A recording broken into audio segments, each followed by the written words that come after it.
नमस्ते बच्चों, my self Jaiswal sir. मैं आपको पढ़ा रहा हूँ class 10th science life processes. Last class में हमने देखा था कि how amoeba gets its nutrition. In the similar manner, it can be seen that how paramecium gets its nutrition. So paramecium has an opening. It is a protista. It is unicellular eukaryotic organism. एक cell का है और well defined organelles है, तो eukaryotic है। तो unicellular eukaryotic organism having mouth, so food enters through it mouths and it collect food particles through it cilia. Cilia से ये इसको खिसकाते खिसकाते मुंह तक ले आता है। So and engulfs through mouth and releases digestive enzyme to it, the food particle, then digest it, absorb it and assimilate it, and whatever is the waste is thrown out through mouth only.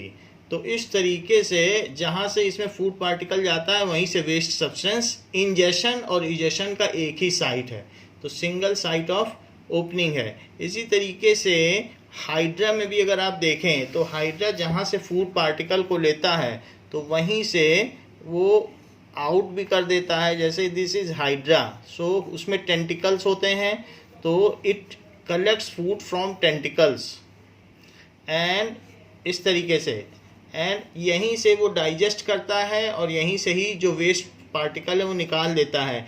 इस तरीके का जो गट है, गट का मतलब digestive track, digestive track को गट कहते हैं जिसमें खाना डाइजेस्ट होता है। तो इसका क्लोज्ड गट है, इसका क्लोज्ड गट।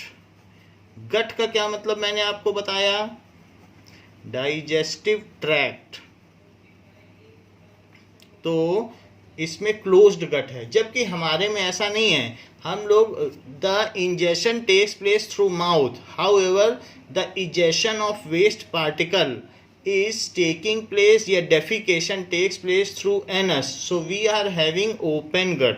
हम लोगों में ओपन गट सिस्टम है, खाना कहीं और से खाते हैं और वेस्ट सब्सटेंस कहीं और से निकालते हैं, and it is through and through. तो जो हम लोगों का गट है वो ओपन गट है, जबकि हाइड्रा एंड पैरामीशियम में ये कहा जा सकता है कि क्लोज्ड गट है। Now nutrition in complex multicellular animals, that particularly we will see nutrition in human being। तो human being में nutrition कैसे होता है। so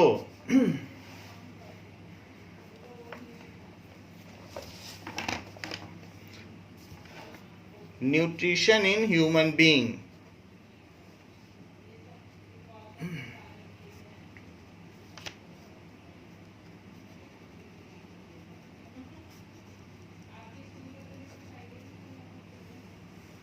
now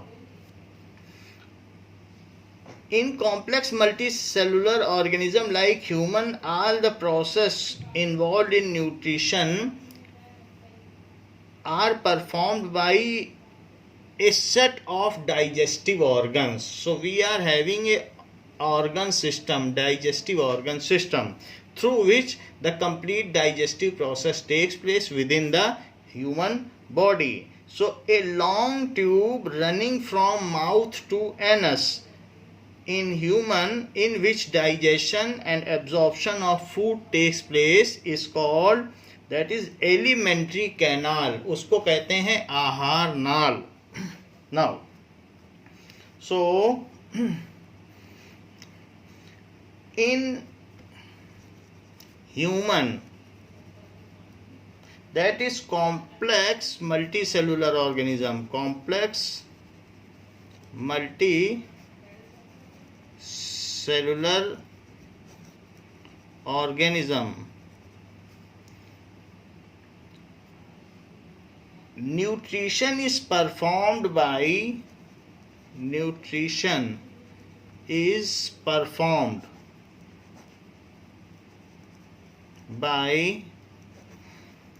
a combination of digestive organ, by a set of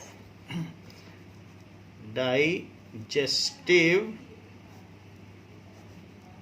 organ. तो वो digestive organ जो भी हैं वो कौन कौन से हैं? लाइक माउथ, ईसोफेगस या फूड पाइप, ईसोफेगस। नाउ इसको फूड पाइप भी कहते हैं, food pipe. Stomach,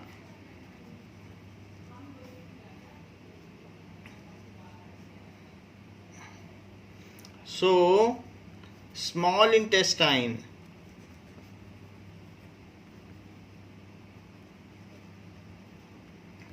small intestine, large intestine.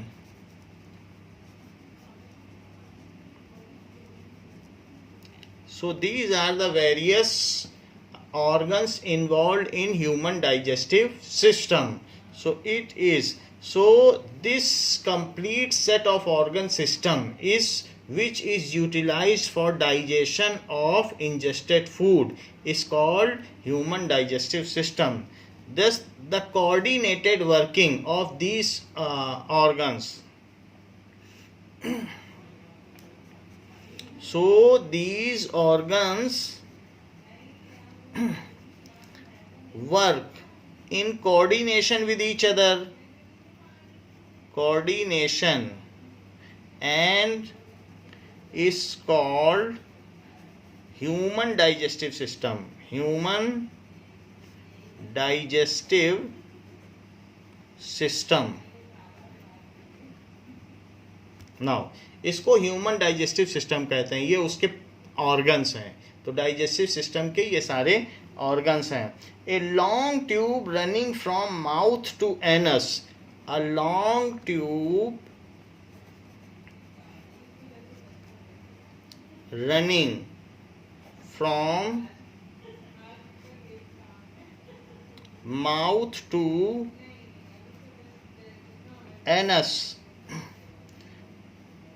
in which digestion and absorption of food takes place, in which digestion and absorption of food takes place.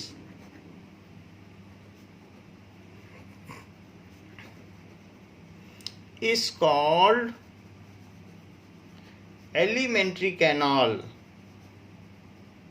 Elementary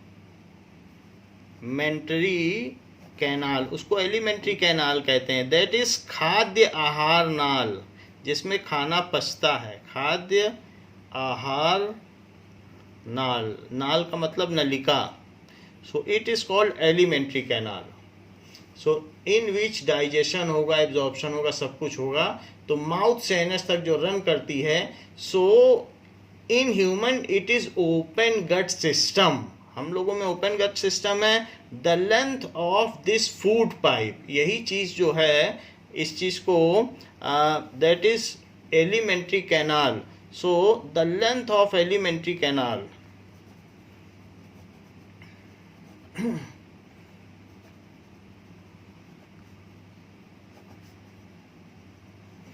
in human is 9 meter. हम लोगों में इसकी length 9 metre होती है, जबकि जो ruminants हैं, जो जुगाली करके खाते हैं, जैसे गाय हो गई, इन सब में 50 मीटर की होती है। तो उनमें बहुत लंबी है, तो वो लोग कपड़ा भी अगर गाय खा लेगी तो उससे एनर्जी ले लेगी। सेलुलोज, ग्रास, ये सब खा सकती है, तो उससे उसको एनर्जी मिल जाएगी, क्योंकि बहुत लंबी उसकी एलिमेंट्री कैनाल है, तो उसमें वो चीज़ सब डाइजेस्ट हो जाती है। और जबकि किसी लॉयन की यही एलिमेंट्री कैनाल 4.5 मीटर होती है, तो उसको मीट खाना पड़ता है। वो अगर ग्रास खाए, फ्रूट खाएगा, तो उससे उसको एनर्जी नहीं मिलेगी, क्योंकि उसकी शॉर्टर है। तो जो कार्निवोर हैं, जो मांसाहारी पशु हैं, उनमें एलिमेंट्री कैनाल छोटी है। हम लोगों में 9 मीटर है, तो हम मीट को भी पका कर खा सकते हैं, मीट को सीधा भी खा सकते हैं, और साथ ही साथ हम हर्बीवोर जो ग्रास है या उनसे कुछ संबंधित चीज़ें खा सकते हैं। फिर भी हम अगर जैसे कुकुम्बर खीरा खाते हैं या जो भी सलाड्स हैं, तो सलाद अगर हम खाते हैं तो उससे हमें एनर्जी नहीं मिलती है, वो सिंपली हमारे डाइजेस्टिव ट्रैक्ट को क्लीन कर पाता है। और वही चीज़ चाहे सलाद है या ग्रास है, उसको ये जो हर्बीवोर है जैसे डियर है, काऊ है, ये लोग खाते हैं तो इससे वो एनर्जी एक्सट्रैक्ट कर सकते हैं। So it all depends on the length of alimentary canal, that whether the which kind of food animal takes. तो ये इसी चीज़ पे डिपेंड करता है। हम लोगों में ये 30 फीट या 9 मीटर लंबी होती है। Now alimentary canal is also called gut. इस चीज़ को क्या कहते हैं? इट इज ऑल्सो कॉल्ड गट।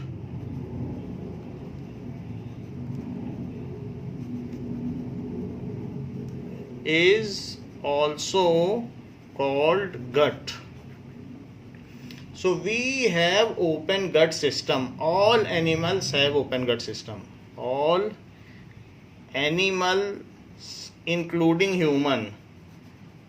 चूँकि हम ह्यूमन के बारे में पढ़ रहे हैं, including human have open gut system. ऊपर से नीचे तक ये थ्रू है। इसीलिए आपने देखा होगा कि कई लोग जो है कांच के बल्ब खा लेते हैं, कांच खा लेते हैं, कुछ भी मिट्टी भी खा लेते हैं, क्योंकि उनको मालूम है कि जो चीज़ उसमें से एब्जॉर्ब होनी है वो एब्जॉर्ब हो जाएगी और जो बचा हुआ चीज़ है वो निकल जाएगा। तो इस तरीके से ओपन गट सिस्टम है। कई बार हम सीड खा लेते हैं किसी चीज़ के, तो मम्मी लोग बोलते हैं कि ये ओपन गट सिस्टम है, इसलिए खतरे की कोई बात नहीं है, इसमें जो एब्जॉर्ब होना जाएगा एब्जॉर्ब हो जाएगा, बाकी चीज़ निकल जाएगी। तो ये थ्रू गट है। ये फूड पाइप जो भी है ये पूरा थ्रू है। इसमें जो चीज़ अगर आप गलत चीज़ भी खा लोगे तो वो चीज़ जो वेस्ट है वो निकल जाएगा। So in this way it is also called GI tract, यानी gastro intestinal tract. This gut is, जो एलिमेंट्री कैनाल है उसका दूसरा नाम क्या है? Alimentary canal is also called gastro intestinal tract. Gastro क्यों कहा जाता है? Gastro intestinal tract, that is GI tract. जैसे कई बार किसी को पेट की बीमारी होती है तो जो GI ट्रैक्ट का डॉक्टर होगा उसी कोई गैस्ट्रो इंटेस्टाइनोलॉजिस्ट के पास जाना पड़ता है।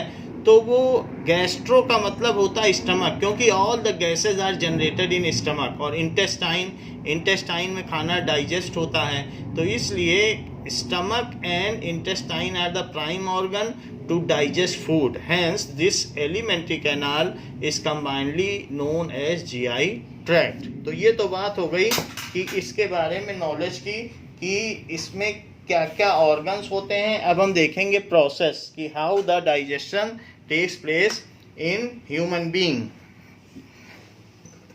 Now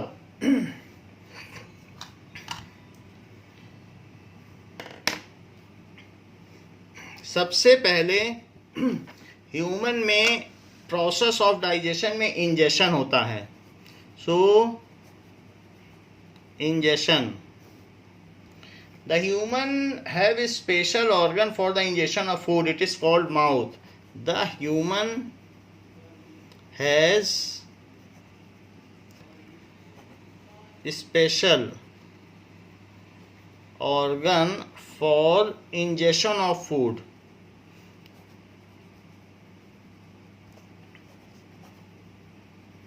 called mouth. So we put food into our mouth with help of our hand. We put food in our mouth.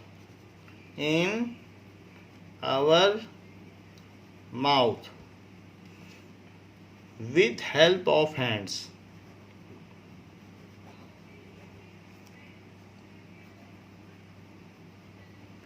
तो ये काम होता है कि हम माउथ में सबसे पहले खाना डाल देते हैं। Now Second is digestion. As soon as food reaches to mouth, as soon as food reaches to mouth, तो माउथ में जब फूड पहुंचेगा, then teeth start chewing food and it cut it into very smaller fine particles. Teeth starts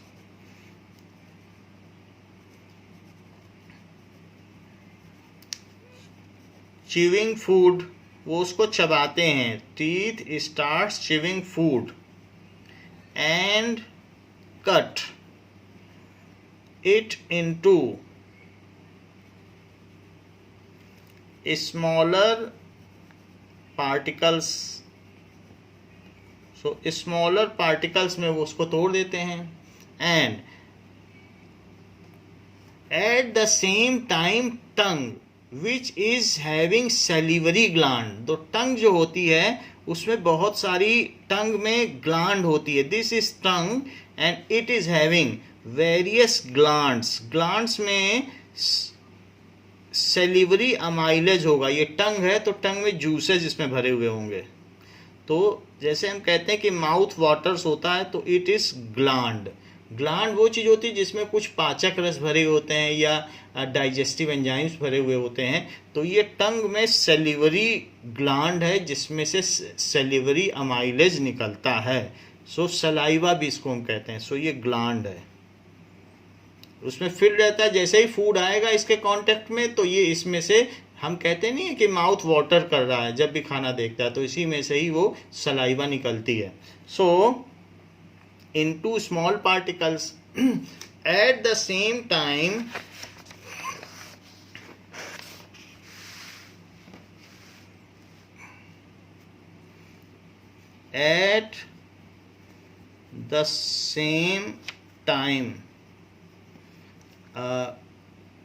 salivary glands present in saliva and और ऐसी भी glands हैं जो mouth में अलग से भी रहती हैं, टंग के अलावा भी रहती हैं. salivary glands present in tongue and mouth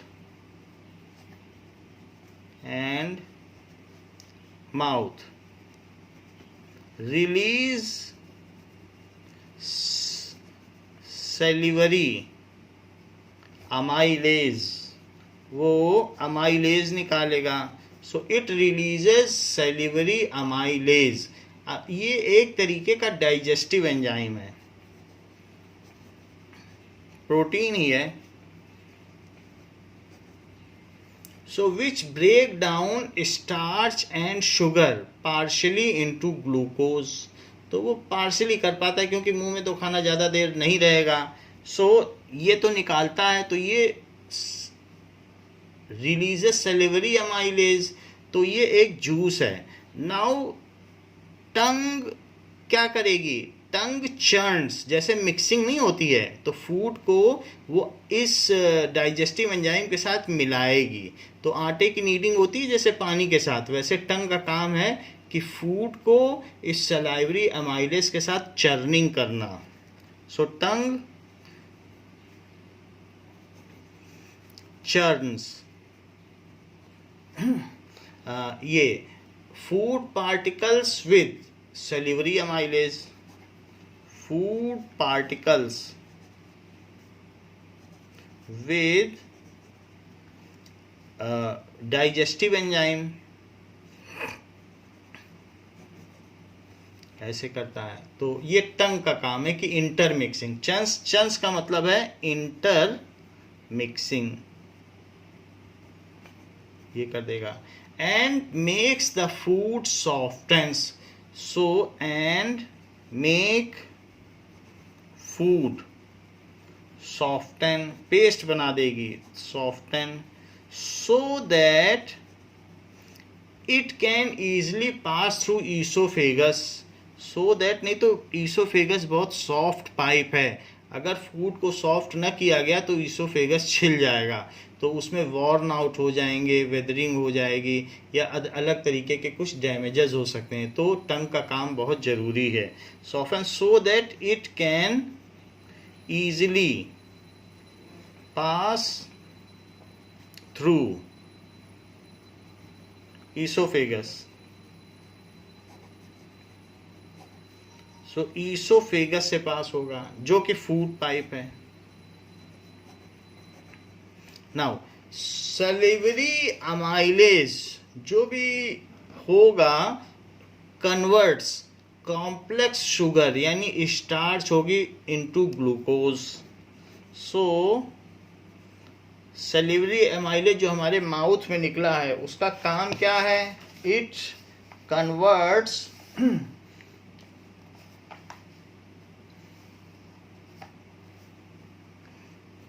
salivary amylase converts complex sugar जिसको कि स्टार्च कहेंगे। स्टार्च का फार्मूला भी हमने आपको बता दिया था, C6H10O5 टू दी 1000, या n लिख दो, n की वैल्यू 1000 है, तो ये है स्टार्च। तो सलीवरी amylase converts complex sugar partially into glucose, पूरी तरीके से तो नहीं करती है, पार्शियली कर सकती है, पार्शियली इनटू मोनो शुगर, या फिर इसे ग्लूकोज कह सकते हैं। ग्लूकोज का फार्मूला आप लोग जानते हैं। तो ये कहा जाता है mouth is called buccal cavity. तो माउथ का एक दूसरा नाम भी है, वो बकल कैविटी भी कहलाता है। Mouth is called buccal cavity. So this is buccal cavity. So in this way in buccal cavity carbohydrate, क्यों? क्योंकि जो हमने आपको बताया ये जो चीज होती carbohydrate, so carbohydrate is partially digested. So in buccal cavity में क्या होता है कि कार्बोहाइड्रेट इज पार्शियली डाइजेस्टेड। तो ये बात हो गई कि पार्शियली डाइजेस्ट हो जाता है। जरा हम देखें कि हमारा ये जो स्ट्रक्चर है, ये तो बात हो गई बकल कैविटी की, तो बाकी किस तरीके का हम लोग का ह्यूमन डाइजेस्टिव सिस्टम है। नाउ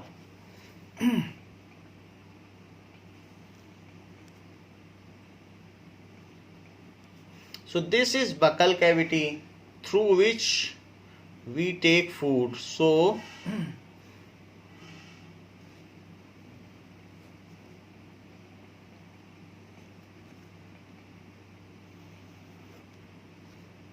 बकल कैविटी और नासल कैविटी ये दोनों कहीं ना कहीं एक साथ मिलती हैं और फिर ये आगे बढ़ती हैं। तो ये बकल कैविटी है जिसमें ये टीथ है और जिसमें ये टंग है। So this is buccal cavity. Buccal cavity and ये ओपनिंग ऑफ माउथ है एंड टंग भी इसी में काम में आती है, तो टंग भी आप लिख सकते हो। And this is oesophagus. ये जो फूड पाइप है ये ईसोफेगस है। अच्छा, ये जो फूड पाइप है इसके बगल में ही ये दोनों एक साथ यहाँ से जुड़े हुए होते हैं। So there are two pipes, एक फूड पाइप है और एक सांस की नली है, वो भी इसमें जुड़ी हुई होती है। सो यहाँ पर देयर इज सम, ये हमारे टंग के बीच में एक लीफ लाइव स्ट्रक्चर, अगर आप मुंह खोलोगे तो आपको दिख जाएगा कि माउथ ओपनिंग अगर आप करते हैं तो मुंह खोलने पे आपको यहाँ से एक चीज़ लटकी हुई दिख जाएगी। तो वो चीज़ आपको यहाँ पर इस तरीके से जो दिखेगी that is epiglottis.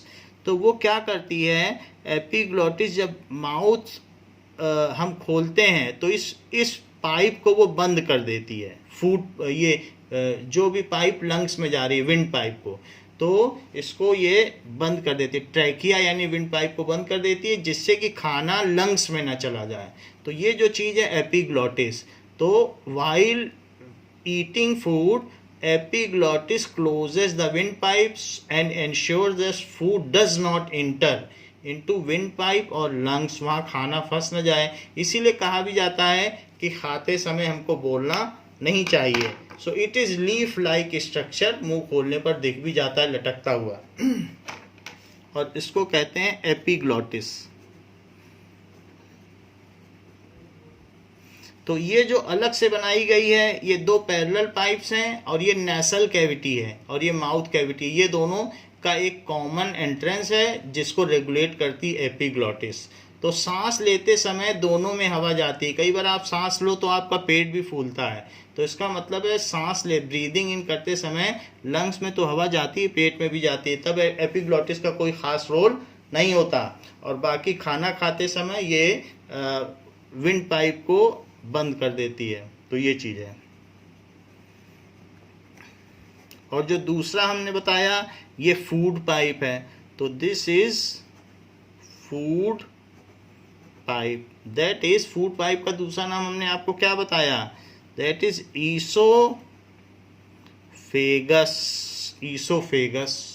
So oesophagus जब अंदर नीचे बढ़ेगा तो ये यहाँ पर डायाफ्राम है। डायाफ्राम क्या है कि ये ऊपर का पार्ट है जहाँ पर लंग्स रहेगा और हार्ट रहेगा, तो दिस इज डायाफ्राम। तो इट सेपरेट्स, ये जो है हम लोगों की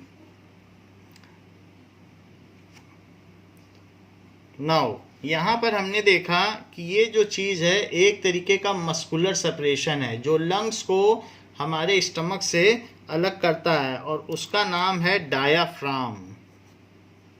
it is called diaphragm. So diaphragm के ऊपर लंग्स हैं और डायाफ्राम के नीचे स्टमक है। ये इस तरीके से ये जे शेप, एक यहाँ पर देखिएगा तो ऐसे स्टमक है जो जे शेप में है। Now this is stomach. सो ये मास्टर ग्लैंड है, हमारी बॉडी में सबसे बड़ी ग्लैंड है। इसके बाद इसी से होता हुआ फूड कहाँ जाएगा, एक ये पैंक्रियास इसमें से निकला हुआ होता है। सो पैंक्रियास ये it is also a gland. Pancreas ये लोग ब्राउन कलर की होती है, तो इसको अग्नाशय भी कहते हैं। So it is kind of gland. So pancreas से होता हुआ ये फूड जाता है कॉइल्ड स्ट्रक्चर में, जिसको कि स्मॉल इंटेस्टाइन कहते हैं ऐसे। सो सबसे ज़्यादा लेंथ स्मॉल इंटेस्टाइन की ही है हमारी बॉडी में। So it is a coiled structure of a long length. तो ये स्मॉल इंटेस्टाइन है। एंड स्मॉल इंटेस्टाइन लास्ट में लार्ज इंटेस्टाइन से कनेक्ट हो जाती है। So this is connected with large intestine. ये लार्ज इंटेस्टाइन है। लार्ज इंटेस्टाइन उससे बड़े साइज की होती है, ये लार्ज इंटेस्टाइन। सो ये इससे कनेक्ट हो गई। और लार्ज इंटेस्टाइन का भी कॉइल्ड स्ट्रक्चर है, तो वो इस तरीके से इसके चारों तरफ सराउंड करती है।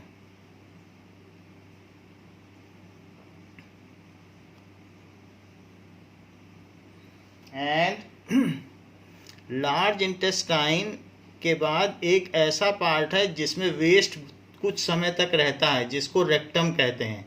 और रेक्टम के बाद फिर इसमें एक स्मॉल ओपनिंग होगी जिसको एनस कहेंगे। तो ये रेक्टम है। रेक्टम में जो भी डेफिकेटेड थिंग्स हैं या वेस्ट थिंग है वो सेमी सॉलिड फॉर्म में रहेगी, और ये एनस है जिससे ये थ्रोन आउट हो जाएगी, anus. And this is large intestine. Large intestine and एक ये हमारे में वेस्टिजियल ऑर्गन है जिसको कि अपेंडिक्स कहा जाता है। इसका कोई नॉन यूज़ नहीं है कि ये क्या है, बहुत पहले कभी रहा होगा लेकिन ह्यूमन में इसका कोई भी यूज़ नहीं। वेस्टिजियल ऑर्गन है कि अब इसका कोई यूज़ नहीं। वेस्टिजियल का मतलब कोई यूज़ नहीं बट है और छोटा होता चला गया। सो दिस इज स्मॉल इंटेस्टाइन।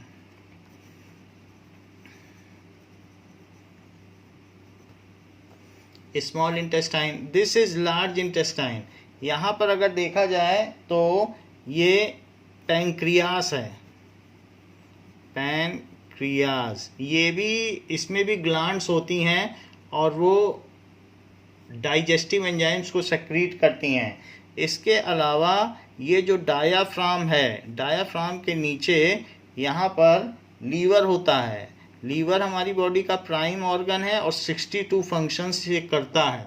और इसमें एक अलग तरीके का बाइल गॉल ब्लैडर होता है। ये तो लीवर है ब्राउन कलर का और इसके अंदर गॉल ब्लैडर है ग्रीन कलर का। गॉल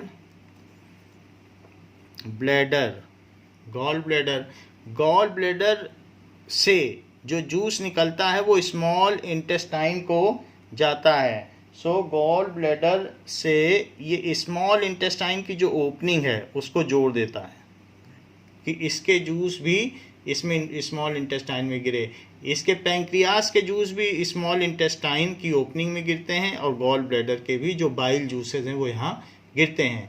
पर बड़ी बात ये है कि ये जो चीज़ हमने बताई है सो ये ह्यूमन में ये, सो दिस इज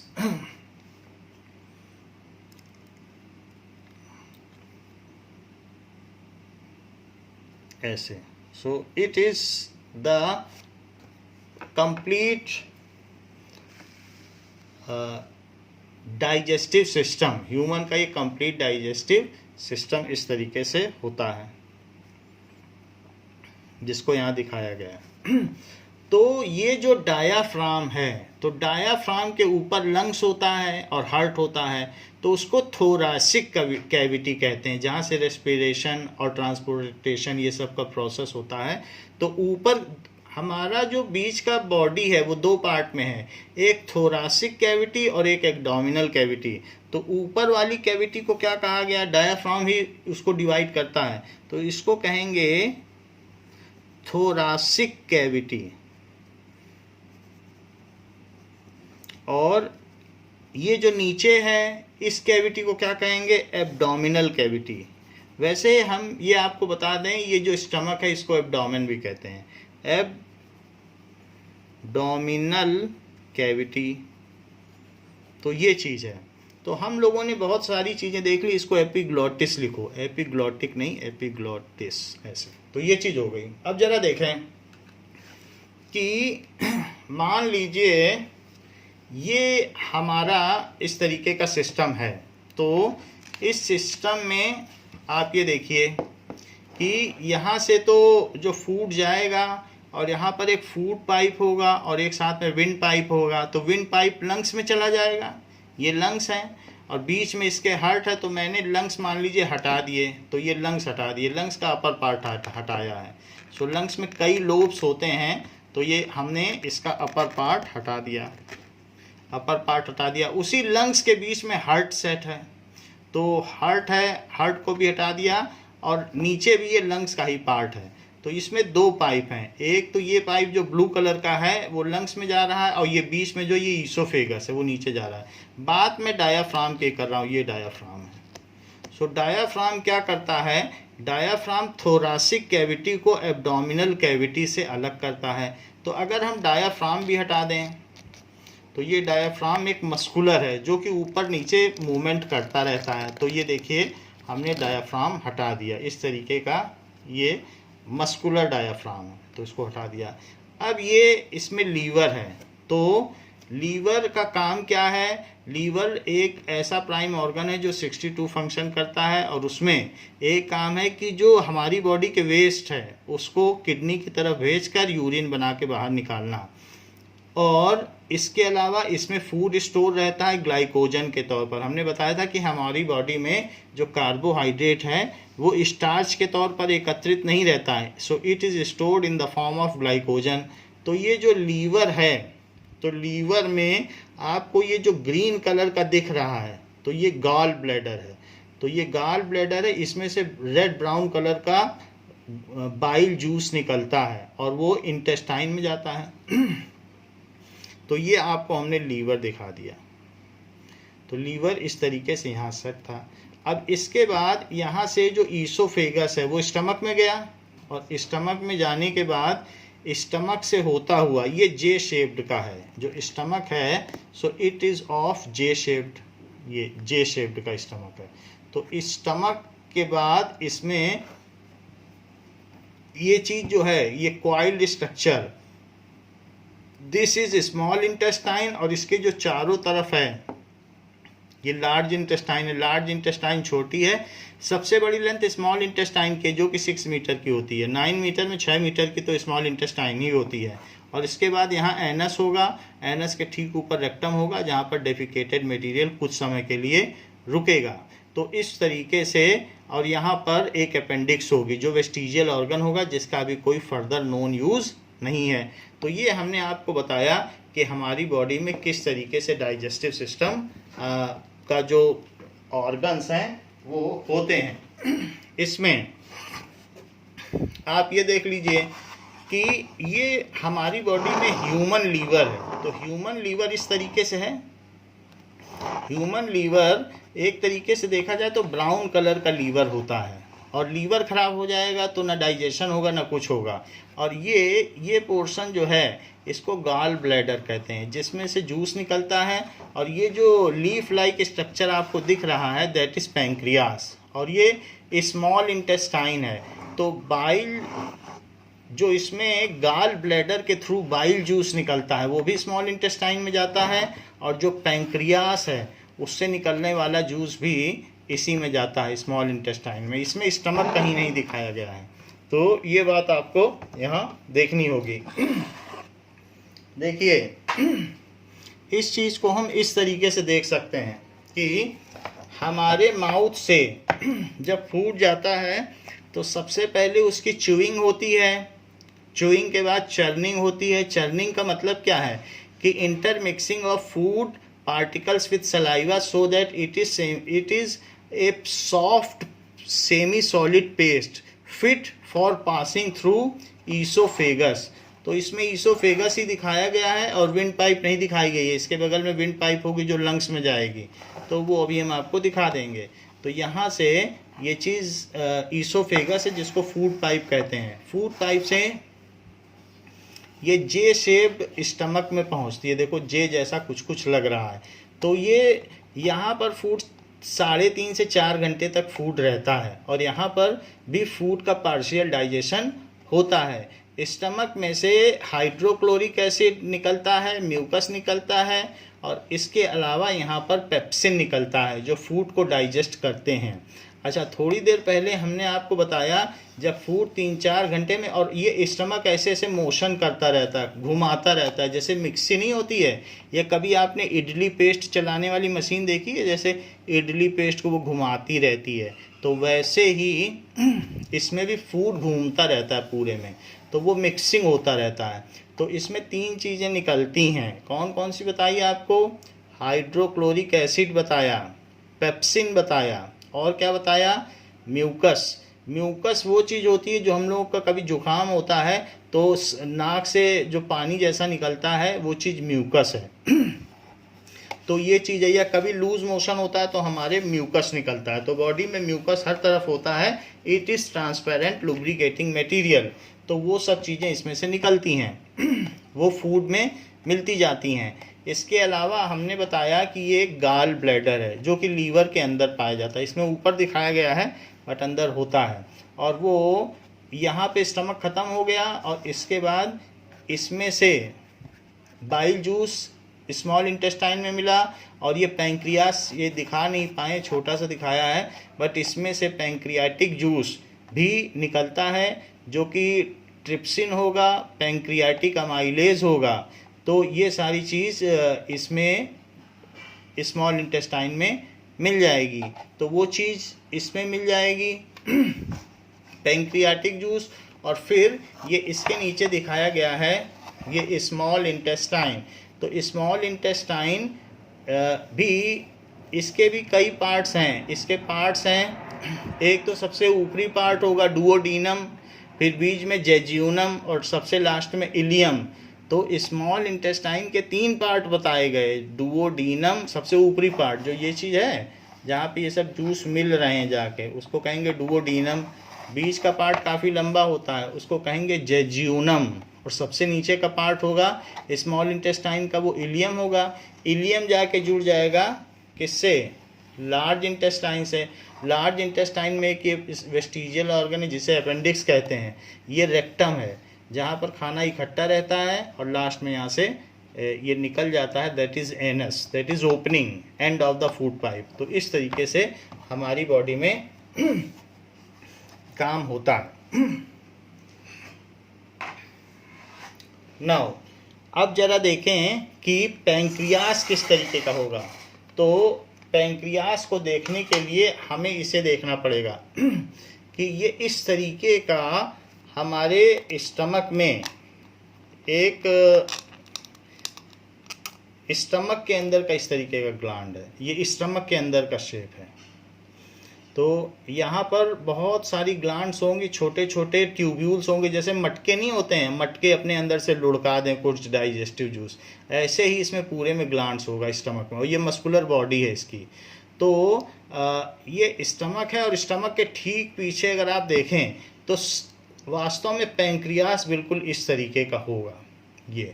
तो ये जो चीज़ है ये तो ब्लड की आर्टरी है, तो ये अलग से दिखाई गई। लेकिन आप पैंक्रियास को देखो, ये इस तरीके का लीफ लाइक स्ट्रक्चर होता है और येलो ब्राउन कलर का होता है।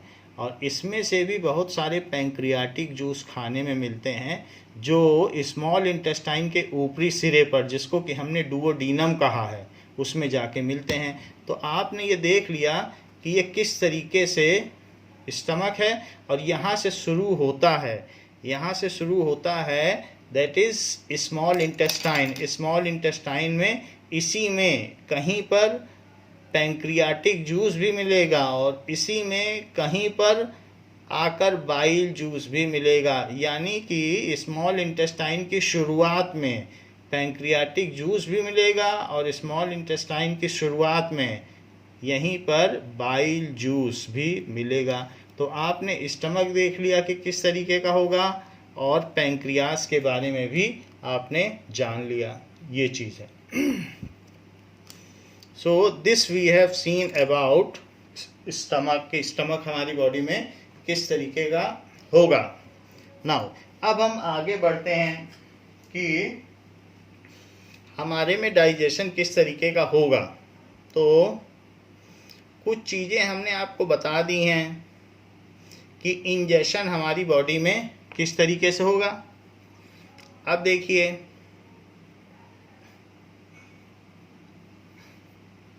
कि वास्तव में ये एक्चुअल फिगर है कि जिस तरीके से ये लीवर की पोजीशन है, ये स्टमक होगा और स्टमक के अंदर से यहाँ पर ये स्मॉल इंटेस्टाइन होगा।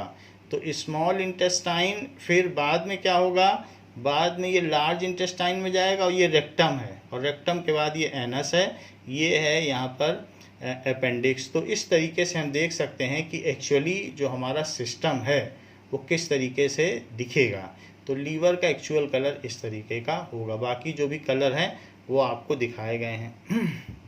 और हमने आपको एक चीज़ बताई थी कि डायाफ्राम है, तो डायाफ्राम ये है और डायाफ्राम के ठीक ऊपर ये जो रिब केज है इसके अंदर लंग्स हैं और डायाफ्राम के ठीक नीचे ये जो पैकिंग है हमारी बॉडी में, जिसको हमने आपसे बताया था कि डायाफ्राम के ऊपर है थोरासिक कैविटी। ये नामों को जानना चाहिए क्योंकि इस चैप्टर में ये नाम यूज़ होंगे, इसलिए हम बार बार बता रहे हैं। तो ये जो रिब का केज है, ये बोन का जो केज है, इसके ऊपर और डायाफ्राम के ऊपर, रिब केज के अंदर और डायाफ्राम के ऊपर है लंग्स और हार्ट, जिसको कहते हैं थोरासिक कैविटी। और उसके नीचे ये डायाफ्राम दिखा रहा है, डायाफ्राम के नीचे है, इसको कहते हैं एब्डोमिनल केविटी, जहाँ पर भोजन का पाचन होता है, where the food is digested. तो ये बात आपने देख ली कि थोरासिक केविटी क्या है, इसमें देखो पैंक्रियास दिखाया गया है और ये स्ट्रक्चर दिखाया गया है, बाकी चीज़ें यहाँ पर दिखाई गई हैं।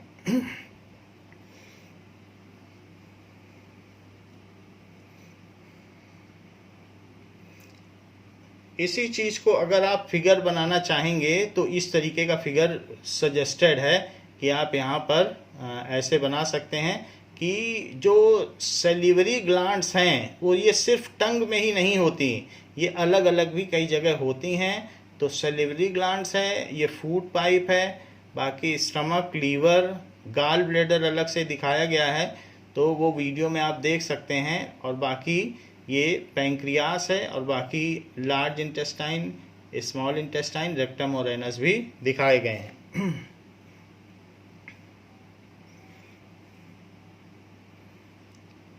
नाउ आपको एपिग्लॉटिस देख लेना चाहिए। ये इसमें अगर आप ध्यान से देखेंगे तो ये जो एपिग्लॉटिस है, ये एपिग्लॉटिस यहाँ पर है, जो ये ट्रैकिया या विंड पाइप और ये ईसोफेगस फूड पाइप, इनको इसमें से ये विंड पाइप को लॉक कर देता है ये एपिग्लॉटिस। तो इसमें फिर खाना नहीं जा पाता, नहीं तो ट्रैकिया या विंड पाइप पे ही खाना चला जाए। तो इसलिए एपिग्लॉटिस का काम क्या है कि नासल कैविटी और बकल कैविटी दोनों मिले हैं और यहीं पर एक इनका कॉमन जंक्शन है, और वहाँ से ये फिर आगे फिर से दो बाइफरकेट हो गए हैं, एक है फूड पाइप, एक है विंड पाइप। लेकिन इनमें कहाँ खाना जाना चाहिए और कहाँ हवा जानी चाहिए, इस चीज़ को रेगुलेट करने का काम एपिग्लॉटिस ही करता है। तो अब हम आगे बढ़ते हैं अपने टॉपिक के साथ कि क्या होता होगा। सो ह्यूमन डाइजेस्टिव सिस्टम आपको बनाना आना चाहिए। हमारा तो उतना परफेक्ट नहीं बना है, लेकिन अगर आप 2-3 बार प्रैक्टिस करेंगे तो आप इसे बहुत सुंदर बना पाएंगे। तो सेकंड चीज़ हम लोग जो बात कर रहे थे वो है डाइजेस्टिव सिस्टम। सो यहाँ पर हमने बात कर दी कि जो सलाइवा है या सेलिवरी अमाइलेज है, उससे फूड पार्शियली डाइजेस्टेड हो गया, माउथ से गया, माउथ में चर्निंग हुई और फूड पार्शियली डाइजेस्टेड हो गया। अब now it passes through oesophagus या फूड पाइप। अच्छा, कभी आपने देखा है कि बैट के हैंडल में रबर कैसे चढ़ाई जाती है, पहले उसे ऊपर किया जाता है फिर नीचे किया जाता है। तो इस तरीके से धीरे धीरे वो जो ऊपर नीचे का मूवमेंट होता है, तो उससे बैट के ऊपर उसका रबर चढ़ा दी जाती है। तो ये जो अप एंड डाउन मूवमेंट है, इस तरीके से ऊपर नीचे का मूवमेंट, तो ऐसा ही मूवमेंट ऊपर नीचे का इसमें होता है फूड पाइप में, जिसको कहते हैं peristaltic movement. So this movement ensures that food engulf through mouth is reaches to stomach. अगर आप अपसाइड डाउन भी हों तो ये ग्रेविटी के अपोजिट, ये जो पेरिस्टाल्टिक मूवमेंट है, आपके खाए हुए खाने को पेट में पहुंचा देगा, मुंह से नहीं निकलेगा। आप शीर्षासन करके देख लें। तो peristaltic movement ensures that whatever food is engulf is reaches to stomach. तो जरा और आगे देखें। नाउ यहाँ तक बात हो गई कि फूड को हमने माउथ से ले लिया, चर्निंग कर लिया, एंड अब आगे क्या होगा।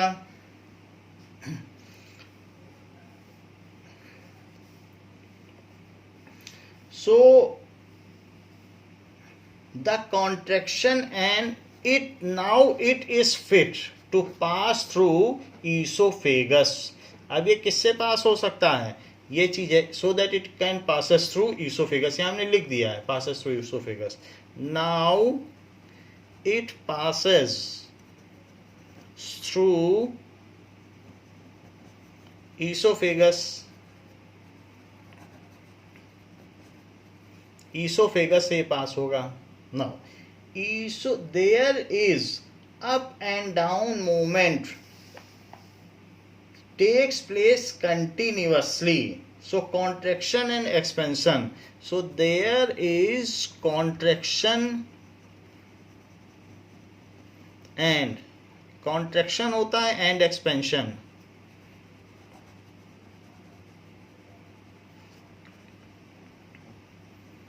movement takes place continuously in food pipe को कहते हैं esophagus. This movement is called, इस मूवमेंट को क्या कहेंगे? This movement is called peristaltic movement. It is called peristaltic movement. Tick movement which ensures या which directs food from mouth to stomach, from mouth to stomach. तो stomach में खाना पहुंच गया. ईसोफेगस में कोई डाइजेस्टिव एंजाइम सेक्रेट नहीं होता, बस इसका काम है कि फूड को अंदर स्टमक तक पहुंचाना. नाउ स्टमक में अब क्या होता है? In stomach food remains for 3 hours. ये 3 घंटे तक वहाँ रहता है. सो स्टमक क्या है और इसमें क्या क्या होता है? Stomach is the largest gland in our body. So stomach is J-shaped. Largest gland. ये सब अभी डाइजेशन में ही चल रहा है. 5 स्टेप है, ये दूसरा स्टेप ही चल रहा है. Digest gland in our body, present in abdominal cavity, present in abdominal cavity just below diaphragm. हमने दिखाया था कि नहीं, एक डायाफ्राम एक तरीके का कवरिंग जो थोरासिक कैविटी को एब्डोमिनल कैविटी से अलग करता है. तो ये एब्डोमिनल कैविटी में ही तो पाया जाता है डायाफ्राम. तो ये जो स्टमक है वो कहाँ पाया जाएगा? It is present in abdominal cavity just below diaphragm. तो ये चीज हमने आपको बताई थी कि यहाँ पर ये स्टमक होता है और स्टमक जस्ट बिलो डायाफ्राम पाया जाता है. इसके ऊपर अगर आप डायाफ्राम लगा दें तो इसी के अंदर स्टमक होगा. तो ये चीज यहाँ पर दिखाई गई, जस्ट बिलो डायाफ्राम ये स्टमक है. ठीक है, तो इसको सेट करना पड़ेगा. किया जा सकता है तो बाद में हम कर लेंगे. इस तरीके से होगा जस्ट फ्लो. ये थोरासिक कैविटी है, ये एब्डोमिनल कैविटी है. यहाँ भोजन का पाचन होता है, यहाँ श्वसन होता है, रेस्पिरेशन होता है. तो अब देखिए, so food remain present in stomach for 3 hours for approximately. Food stays in stomach in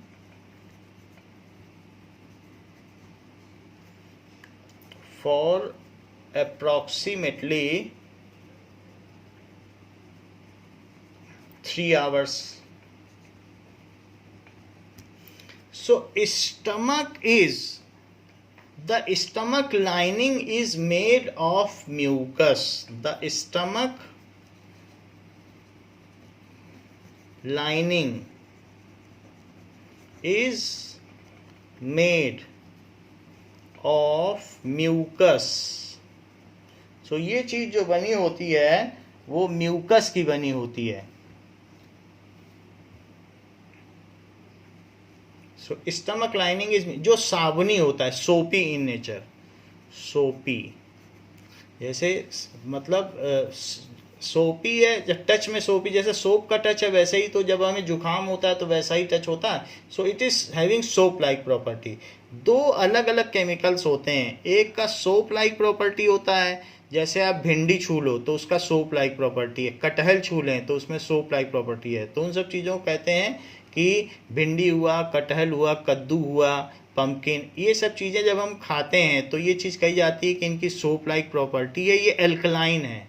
alkaline का मतलब कि ये जब चीज़ें होंगी तो पानी में मिलाने में इसमें हाइड्रोक्साइड आयन रिलीज होगा, तो उसको सोप लाइक कहते हैं या एल्कलाइन या बेस कहते हैं। These are basic in nature. और इन सब चीज़ों को हम खाते हैं। बूढ़े लोगों को ये सब नहीं खाना चाहिए, क्योंकि जो एल्कलाइन चीज़ें या बादी चीज़ें खाने पर उनको आर्थराइटिस हो जाता है, गठिया का बीमारी हो जाता है। तो ये बेस लाइक प्रॉपर्टी है। तो म्यूकस में भी वैसी ही बेसिक या सोप जैसी प्रॉपर्टी है। इसको काटने के लिए एसिडिक प्रॉपर्टी होती है। केमिकल में दो चीज़ें हैं, एक एसिड है और एक बेस। तो बेस सोपी होता है और एसिड खट्टा होता है।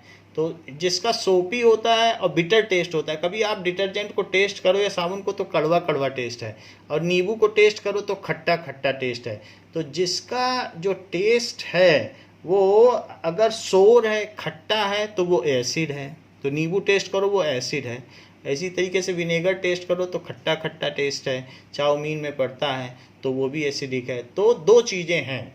तो हमने आपको बताया कि स्टमक जो है उसकी लाइनिंग किसकी बनी है, तो उसमें एक लाइनिंग है, वो चीज़ है म्यूकस की। भाई स्टमक में ऊपर से तो खाना आया, इसमें एक लाइनिंग है।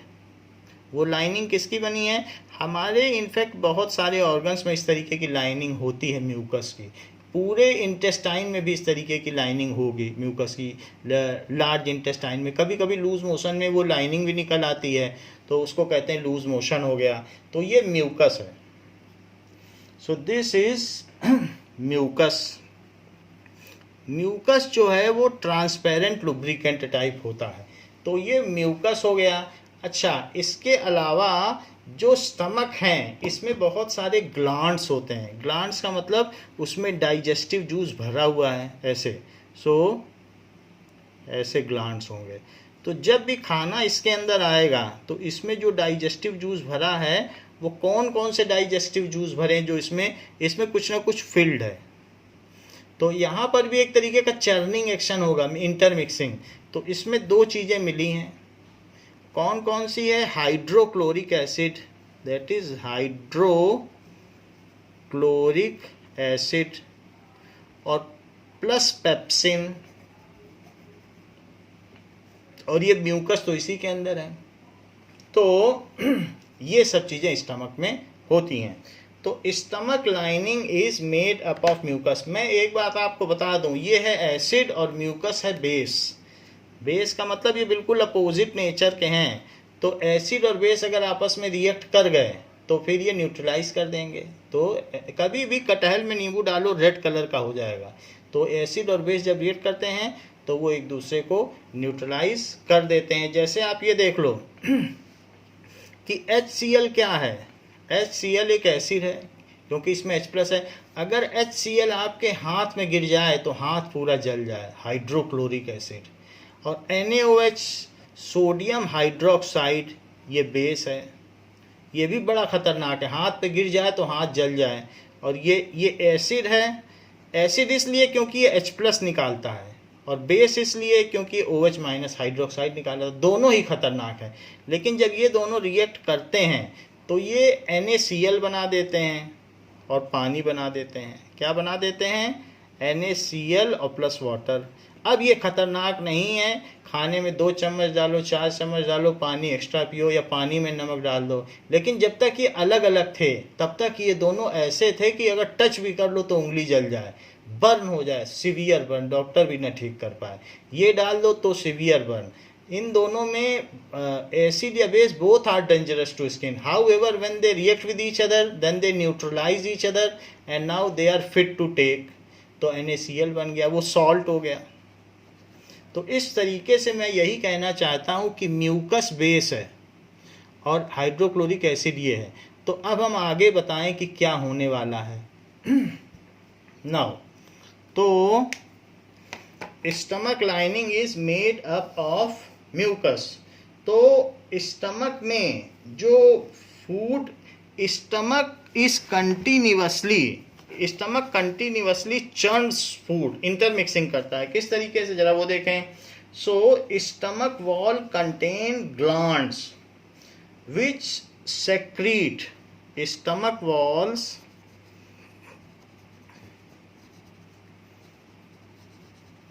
contain glands. So which secrete gastric juices यानी digestive juices, which secrete gastric, ये गैस्ट्रिक वर्ड है ग्रीक वर्ड, वो स्टमक के लिए, गैस्ट्रो को स्टमक कहा जाता है ग्रीक में, क्योंकि जो गैसेस जनरेट होती हैं वो स्टमक से ही होती हैं, इसलिए उसको गैस्ट्रो कहा गया है। तो gastric juices, so stomach secrete gastric juices. So कौन कौन से juices? That is hydrochloric acid, pepsin and mucus. Hydrochloric acid pure नहीं, पानी में मिला हुआ, तो उसकी तेजी कम हो जाएगी। हाइड्रोक्लोरिक एसिड, पेप्सिन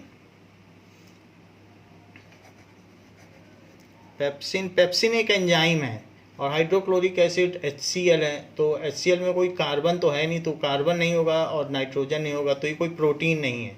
लेकिन पेप्सिन एक प्रोटीन है, डाइजेस्टिव एंजाइम है। सो पेप्सिन एंड म्यूकस, तो ये तीन चीजें इन ग्लैंड से निकलती हैं। ये स्टमक की ग्लैंड है, या गैस्ट्रिक ग्लैंड्स बोल सकते हो। इन सबको क्या बोल सकते हो? ये ग्लैंड है, स्टमक की gland. So these are the gland, इनमें से ये सब चीजें निकलती हैं। अब देखो, ड्यू टू हाइड्रोक्लोरिक एसिड, ये किस तरीके का है? Due to presence of, so when food reaches in stomach, hydrochloric acid makes the food acidic. When food reaches in stomach, then HCl makes it acidic, उसको वो एसिडिक बना देता है। कभी ऐसा आपको हुआ है वॉमिटिंग हुई हो तो खट्टा खट्टा निकला हो, तो वो हाइड्रोक्लोरिक एसिड ही है, क्योंकि हमने बताया एसिड सोर होता है। सोर का मतलब खट्टा, और ये बिटर होता है। डिटर्जेंट, जैसे डिटर्जेंट या सोप खा के देखो तो कड़वा होता है, ये कड़वा होता है बेस, और ये जो चीज़ होती है एसिड होगी वो सोर होगा, ये खट्टा होता है और ये कड़वा, और ये सोपी इन टच भी होता है, ये भी बात है। जैसे आप म्यूकस से जानते हैं कैसा होता है। So which makes it acidic, वो फूड को एसिडिक बना देता है। This acidic medium is perfect for pepsin to act. अब ये क्या करता है? पेप्सिन काम ना करे अगर उसको एसिडिक मीडियम ना मिले। सो दिस ये कहा जा सकता है कि पेप्सिन वर्क्स, पेप्सिन का काम क्या है? पेप्सिन का काम है टू ब्रेक डाउन प्रोटीन। सो जो पेप्सिन है, पेप्सिन एंजाइम है एक तरीके का, वर्क इन एसिडिक मीडियम। तो एसिडिक मीडियम चाहिए, अगर HCl ना हो तो पेप्सिन काम ही ना करे, एसिडिक मीडियम। लेकिन जरा सोचो, अगर एसिड सेक्रीट हो और फूड पे काम करे तो HCl तो बड़ा स्ट्रॉन्ग है, और स्टमक की लाइनिंग जो भी यहाँ पर इसकी जो स्टमक की लाइनिंग है या वॉल है, उस एसिड से क्या होगा कि एपिथेलियल टिश्यूज की जो लाइनिंग है वो जल जाएगी और वो बर्न कर जाएगी। तो उसकी रक्षा कौन करे? वहाँ म्यूकस बैठा हुआ है, वो कहेगा आप सेक्रीट करो एसिड और हम हैं आपको न्यूट्रलाइज कर देंगे। क्योंकि एसिड सेक्रीट हुआ ना, तो बेस भी तो होना चाहिए चारों तरफ, तो वो बेस क्या हुआ बताओ? म्यूकस। तो एसिड बेस न्यूट्रलाइज हो जाएंगे और इसकी लाइनिंग बच जाएगी। तो इस तरीके से म्यूकस का काम है, जब एसिड सेक्रीट हो तो स्टमक को जलने से बचा लेना।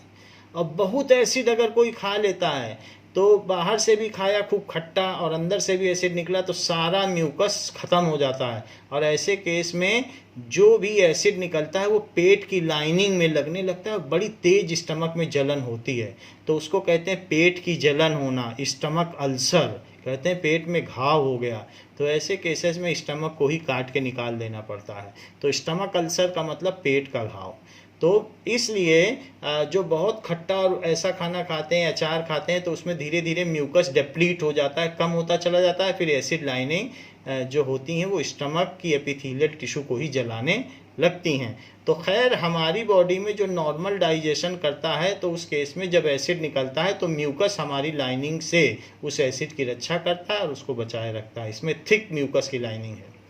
तो हमने बताया एसिड की क्या ज़रूरत है, YHCl इज सेक्रीटेड, जिससे कि पेप्सिन को एक सूटेबल मीडियम दे सके काम करने के लिए। पेप्सिन जो है वो एसिडिक मीडियम में ही काम करता है। So pepsin breaks down protein. हमने खाना खाया तो हमने दाल खाई, दाल में क्या होता है, प्रोटीन होती है, पल्सेस में प्रोटीन होती है। So pepsin breaks down protein को तोड़ देता है। प्रोटीन, हमने बताया था कि जो प्रोटीन होता है वो एक तरीके से अमीनो एसिड की माला होती है। ऐसे ऐसे ऐसे बताया था कि नहीं, प्रोटीन जिसमें ये अमीनो एसिड्स हैं, अमीनो एसिड्स। तो वो पेप्सिन का काम इसको तोड़ देना। अगर वो इसको दो में तोड़ दे तो उसको कहते हैं डाईपेप्टाइड। डाईपेप्टाइड दो में तोड़ दे तो क्या कहेंगे, डाईपेप्टाइड। अगर 5-6 में तोड़ दे तो कहेंगे पेप्टोन। तो पूरी तरीके से पेप्सिन नहीं तोड़ पाता, कभी कभी ये डाईपेप्टाइड में तोड़ता है, कभी पेप्टोन में, और कभी कभी अमीनो एसिड में भी तोड़ लेता है। So pepsin breaks down protein. ये पूरी श्रृंखला जो है वो प्रोटीन है, लेकिन उस प्रोटीन को वो dipeptide, amino acid and peptone में तोड़ता है into amino acid, dipeptides and peptones. तो ये पूरी तरीके से नहीं तोड़ा, तो इसलिए पेप्सिन जो है जब तक कोई बायोमॉलिक्यूल पूरी तरीके से अमीनो एसिड में न टूटे तब तक हम कहेंगे अभी इसका पार्शियल डाइजेशन हुआ है, अभी तो इनका टूटना बाकी ना, एक एक मोती तोड़ देता तो बात बनती। So in this way protein is partially digested. इसका फाइनल डाइजेशन होगा इंटेस्टाइन में।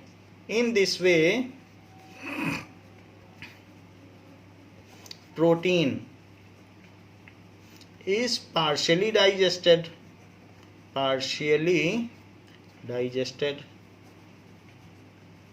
so जो म्यूकस होगा, इन ग्लैंड्स में प्रेजेंट म्यूकस भी होता है। So mucus protects. कुछ ऐसी ग्लैंड्स है जिसमें म्यूकस है, कुछ ग्लैंड्स में एसिड है। ऐसा नहीं होगा एसिड और म्यूकस एक साथ हो जाएंगे तो क्या होगा, वो सब वहीं न्यूट्रलाइज कर देंगे। So mucus protects stomach linings from acid. तो म्यूकस का काम है स्टमक को बचाए रखना कि ऐसा ना हो कि एसिड उसे ही जला दे। अच्छा, एक काम एसिड का ये है, HCl का, हाइड्रोक्लोरिक एसिड का, कि वो पेप्सिन को मीडियम देता है। अगर HCl ना हो तो पेप्सिन ये काम ही ना कर पाए, प्रोटीन को तोड़ ही ना पाए। तो HCl provides pepsin a suitable medium to act. तो उसको वो एक डाइजेस्टिव एंजाइम है pepsin. Pepsin is a digestive enzyme बोल दो, बायो कैटलिस्ट बोल दो, जो बोलना हो सो बोल दो। सो स्ट्रॉन्ग डाइजेस्टिव एंजाइम है। और लेकिन HCl का दूसरा काम क्या है, the HCl also kills harmful bacteria of food. So HCl also kills harmful bacteria of food में हार्मफुल बैक्टीरिया फिर वो हमारे अंदर नुकसान पहुंचा सकते हैं। तो HCl दो काम करता है, तो पेप्सिन को मीडियम देता है, दूसरा बैक्टीरिया को किल करता है। Mucus safeguards stomach lining from HCl।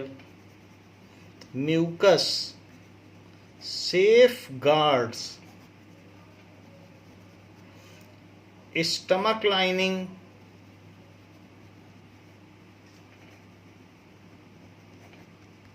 From HCl, ये म्यूकस का काम है। नाउ अच्छा, ये काम तो हो गया भाई, हमने देख लिया कि माउथ में सेलिवरी ग्लैंड से सेलिवरी अमाइलेज निकला था, उसने स्टार्च को पार्शली ग्लूकोज में तोड़ा, और पेट में तो कुछ खास काम हुआ नहीं, पेप्सिन थोड़े मोड़े टूटे तो टूटे, और कुछ हुआ ही नहीं वहाँ पे।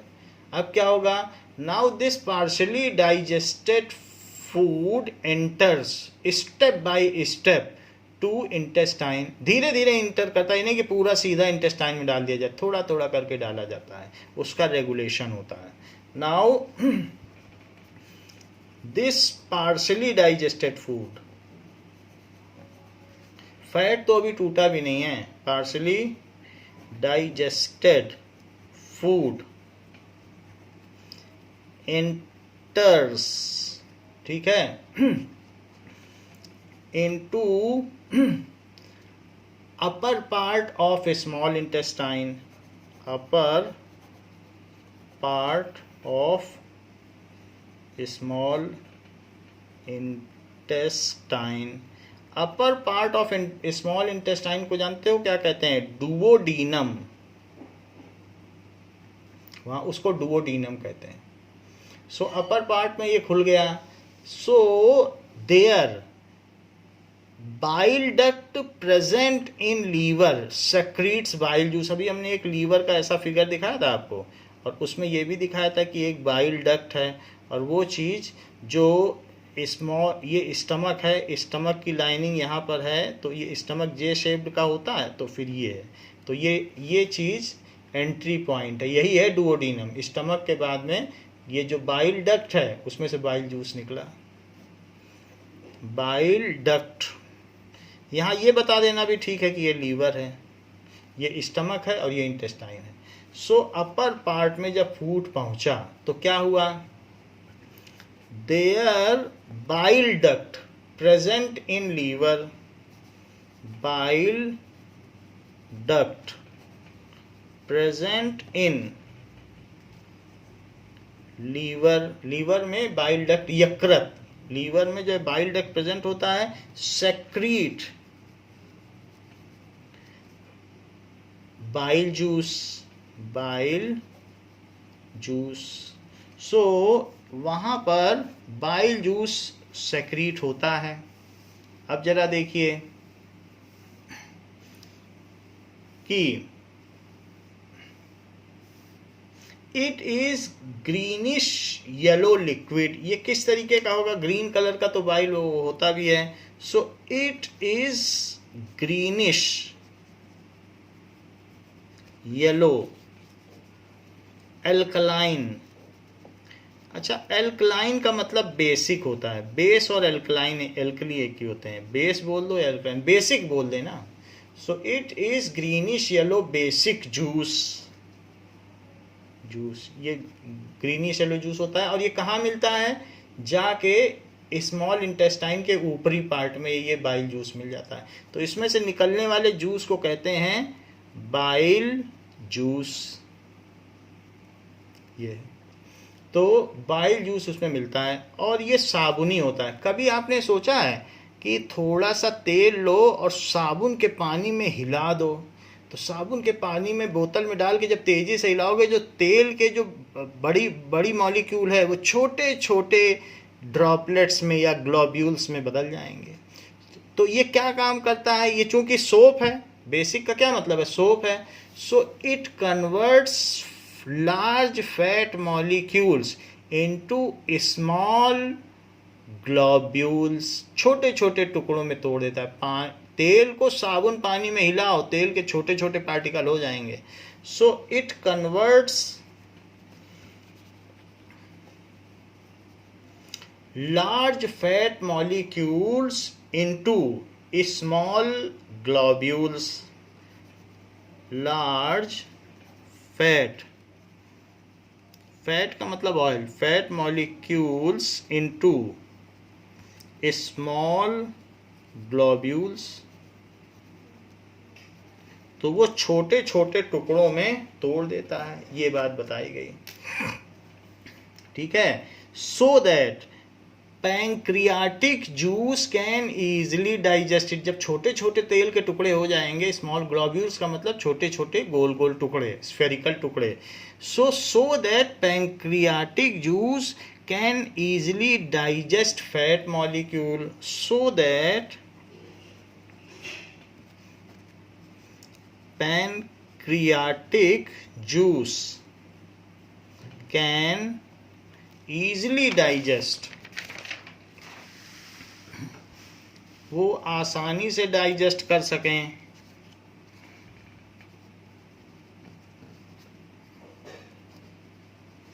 easily digest इस ये फैट ग्लोब्यूल्स,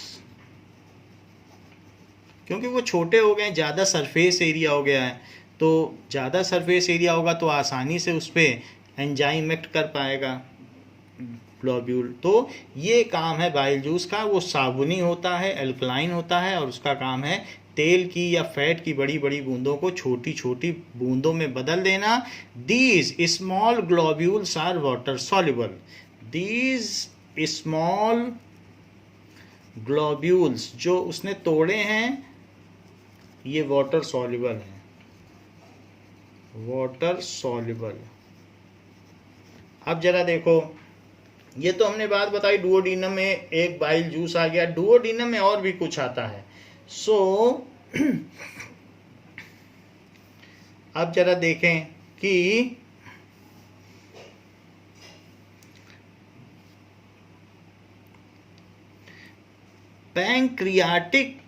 पैंक्रियास अग्नाशय को कहते हैं, ये इसका मुख्य काम भोजन पचाना है, इसीलिए इसको अग्नाशय भी कहते हैं, इसमें वो अग्नि है जो भोजन को पचा सके। सो पैंक्रियास, ठीक है। सो पैंक्रियास भी एक ग्लैंड है, क्योंकि उसमें से जूस निकलते हैं, जिसमें से जूस निकले वो समझो ग्लैंड है। So pancreatic gland, pancreas secrete, pancreas क्या सेक्रीट करती है, एक चीज और जान लेने वाली है, our stomach is situated on left hand side of abdominal cavity below diaphragm. कोई आपसे पूछे स्टमक कहाँ है तो आप ध्यान दे देना, आपका जो बायां हाथ है लेफ्ट हैंड साइड में और एब्डोमिनल कैविटी में डायाफ्राम के ठीक नीचे स्टमक है। सो पैंक्रियास सेक्रीट्स, क्या क्या सेक्रीट करता है, लाइपेज, लाइपेज, और क्या सेक्रीट करता है, ट्रिप्सिन एंड पैंक्रियाटिक अमाइलेज, तीन चीज सेक्रीट करता है। Pancreas secrete lipase, trypsin and pancreatic amylase. तो जो लाइपेज है उसका क्या काम है, नाउ अब देखिए कि what is the purpose of lipase. Lipase acts on small globules, fat globules, acts on small flat ये fat globules, छोटी छोटी जो तेल की गोलियां हैं उन पे काम करता है, and convert it into fatty acids and glycerol. हमने आपको पहले बताया है कि जो फैट है वो किसका बना हुआ होता है, एंड कन्वर्ट इट, डाइजेस्ट कर देता है उसको, it into fatty acids and glycerol, रॉल। इसको पीछे के वीडियो में देख लीजिएगा कि किस तरीके से fat fatty acid and glycerol में बदल गया। बाकी रही बात लाइपेज का, बता दिया आपको, ट्रिप्सिन क्या करेगा। सो ट्रिप्सिन जैसे पेप्सिन करता था वैसे ट्रिप्सिन करेगा, इन सब का काम प्रोटीन में है। Trypsin completely digest protein, so break down protein completely.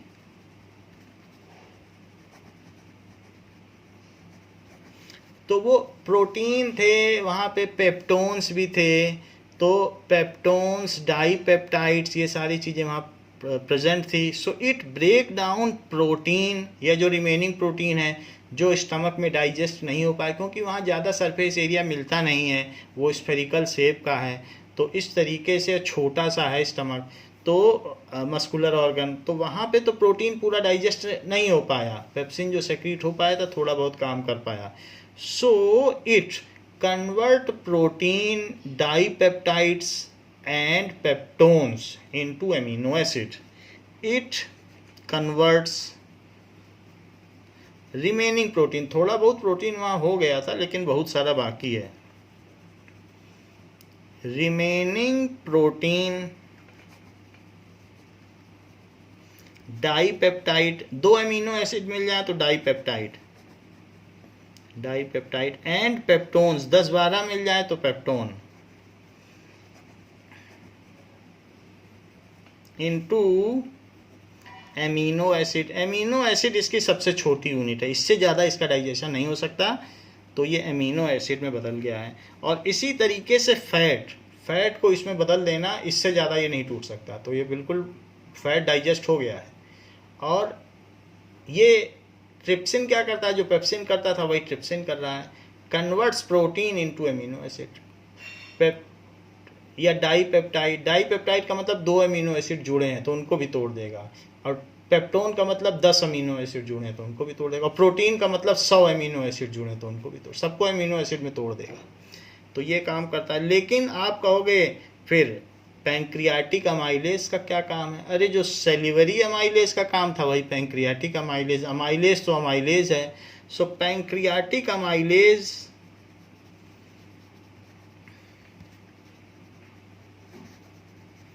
Convert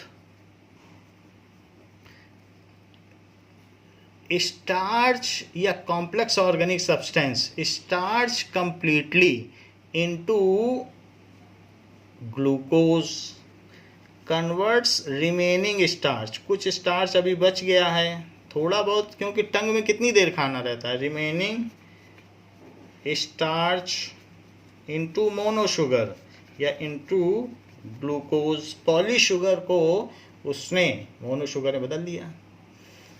तो ये चीज हो गई। तो इन this way food is digested, in this way food is completely digested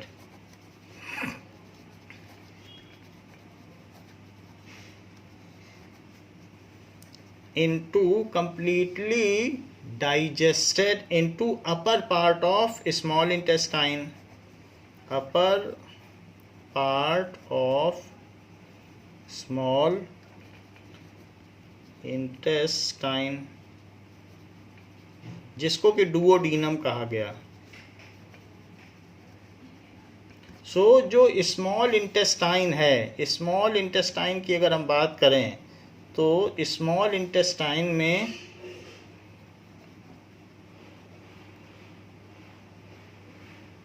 एक पार्ट है डुओडीनम, डुओडीनम, बीच में जेज्यूनम, और थर्ड पार्ट है इलियम, सो इलियम। तो डुओडीनम, जेज्यूनम, इलियम, ये सारे पार्ट हैं। तो खाना यहीं पर डाइजेस्ट हो गया। अब बात आती है एब्जॉर्प्शन की। सो एब्जॉर्प्शन, अब एब्जॉर्प्शन, एसिमिलेशन और इजेशन, ये तीनों पार्ट आपको अगली क्लास में बताए जाएंगे। बच्चों इस क्लास के लिए इतना ही। Thank you.